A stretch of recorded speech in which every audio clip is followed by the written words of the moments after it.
Après le tableau, nous allons passer à notre deuxième type construit, le PUPLE, également appelé NUPLE. La différence fondamentale avec le tableau, c'est que le PUPLE n'est pas modifiable, non mutable. Sinon, il s'agit également d'une collection d'objets indexés par des entiers. Je vous propose de passer tout de suite dans un interprète interactif et de manipuler des tuples, qui est la version Python du PUPLE. Nous commençons donc notre manipulation des PUPLE par les différentes façons de construire un PUPLE. En extension d'abord, en listant les éléments et en les séparant par des virgules. Les parenthèses sont facultatives, sauf bien sûr s'il y a ambiguïté, comme par exemple le cas où un des éléments est lui-même un tuple. Notez que lorsque Python nous affiche la valeur d'un tuple, il mettra toujours des parenthèses. La concaténation multiple est possible, mais elle n'a que peu d'intérêt puisque le tuple est non mutable. Par contre, la concaténation à partir du tuple vide est utilisée. Donc, voici un exemple où nous construisons donc un tuple, un triplet, à partir du tuple vide. Donc le tuple vide peut s'écrire comme ceci, ou directement parenthèse ouvrante, parenthèse fermante. Attention à la syntaxe du singleton. Donc l'élément, il ne faut pas oublier la virgule juste après, sinon ce ne sera pas un tuple. Donc ici, nous avons bien notre triplet. L'utilisation de la fonction tuple avec un itérable, ici par exemple l'objet range, qui va nous fournir les codes ASCII des caractères de A à Z. Et la fonction tuple va nous construire notre tuple. Une deuxième utilisation avec une chaîne de caractères ici, et nous obtenons donc le tuple constitué de ces caractères. En compréhension, nous utilisons donc la même syntaxe donc avec l'expression génératrice, mais nous devons coupler cette expression explicitement avec la fonction tuple pour obtenir notre tuple ici, celui des carrés de 1 à 100. En effet, si on n'utilise pas la fonction tuple et qu'on croit construire un tuple de cette façon-là, simplement donc avec les parenthèses, il y a une erreur, puisqu'en fait, nous obtenons un objet qui est un itérateur, qui n'est pas du tout un tuple, certes, qui peut être utilisé par ailleurs. Voilà. Je vous propose ensuite, à partir de la prochaine vidéo, de voir comment concrètement on manipule et on utilise les tuples dans des petits exemples.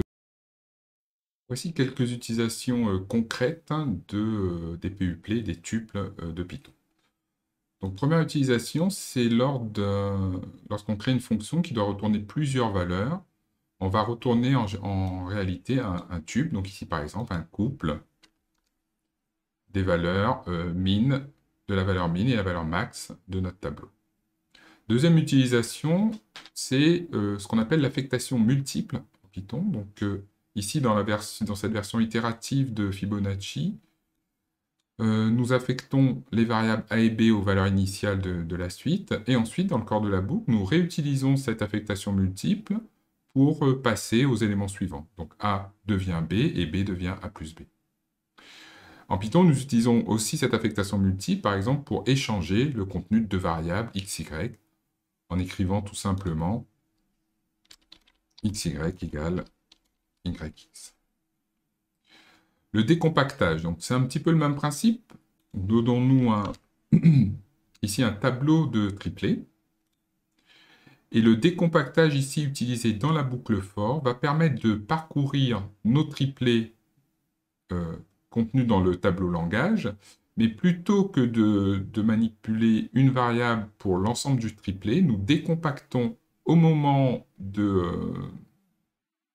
parcours le triplet en 3 éléments avec des noms explicites pour les variables. Donc langage, prénom et nom, qui nous permet d'obtenir une boucle assez élégante et facile à lire. À comparer par exemple avec cette version où nous parcourons les indices d'une part, et nous allons récupérer langage crochet i correspond au triplet, et nous sommes obligés de rajouter une deuxième utilisation de l'opérateur crochet pour obtenir chacune de nos composantes. Donc on peut noter une différence de lisibilité évidente entre les deux versions. Une deuxième utilisation donc, du décompactage qui est souvent utilisé. Nous manipulons des points géométriques.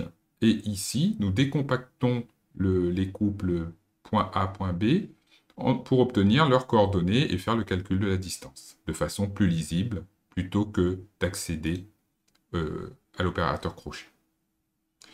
Le décompactage se fait aussi lorsque l'on appelle une fonction qui retourne un PUPLE. Plutôt que de mettre une simple variable pour récupérer le PUPLE en question, on peut bien sûr décompacter et nommer chacune des composantes du PUPLE.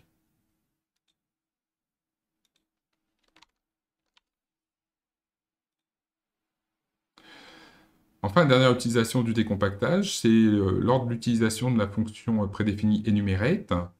Donc, enumerate, si on lui donne un itéral, va nous renvoyer un couple. Le premier, l'indice de la valeur, et le deuxième est la valeur. Donc, ça peut être parfois bien utile pour avoir à la fois l'indice et à la fois la valeur de l'itéral qu'on parcourt.